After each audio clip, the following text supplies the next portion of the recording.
you're going to be bringing an update on a story that you've been following with Voice of the Martyrs for some time. Yeah, you know, of course we know of all the situations going on in the Middle East with Syria and Iraq and the horrible group called ISIS, Islamic State, as they've gone just causing all sorts of havoc.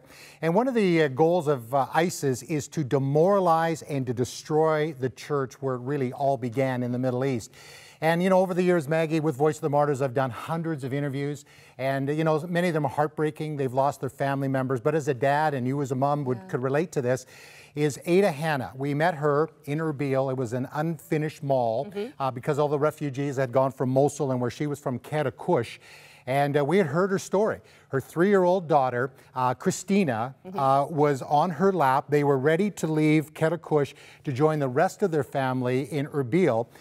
And as the bus was getting ready to leave, I mean, it's a really hard story to talk about, but her little 3-year-old daughter's on her lap, and an ISIS soldier came in with a gun and grabbed the little girl. Oh. And so Aida rushed off the bus following this guy and said, "Give me my daughter, please give me my daughter," thinking if he gets away, I'll never see this child again. And she was pleading, and the soldier and she said, had these black eyes and said, "Get back on the bus or I'll slaughter you right here."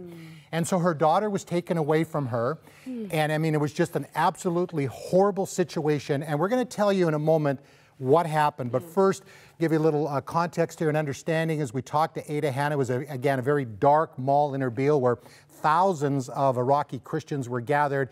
And so we met her, and this is what she told us. I'm only asking God for my daughter to be returned to me. I need my daughter to come to me, to be back on my knee, and that she is healthy. That is all I need.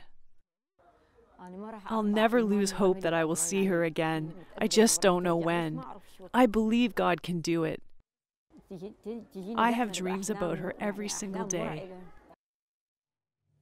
And Maggie, when I did that interview, in the back of my mind, I'm thinking, she is never going to see this child again. Because we hear these stories of how these girls are kidnapped. They are forced by these groups like ISIS into Islam, and many Christian family. Sometimes they're forced into marriages as well. Young marriages, and I mean, just the horrible things that can happen to them.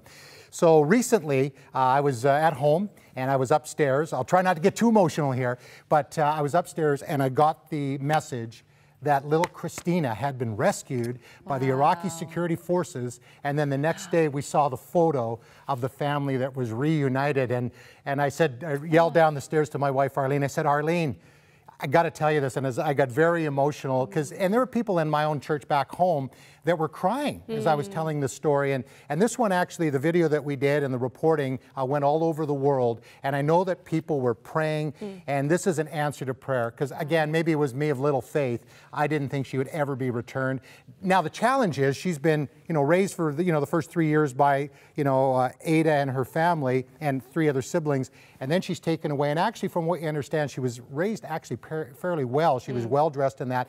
But now she's got to go through that trauma again as she's being, reconnected with her family. So again, we give God the glory. Thank you for praying. I know that Canadians and people all over the world prayed for little Christina to be reunited with her family.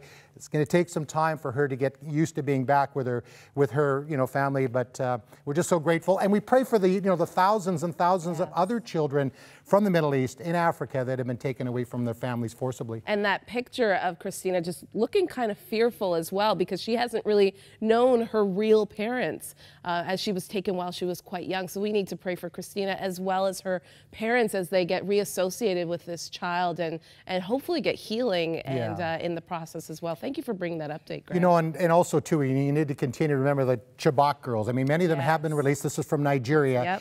Some of them have been reunited with their families. They're going through all sorts of difficulty as well. So let's keep praying for those that are being held captive. But we take this pause and we rejoice. Prayer works, absolutely. It does. Stay with us. There's more 100 Huntley Street to come.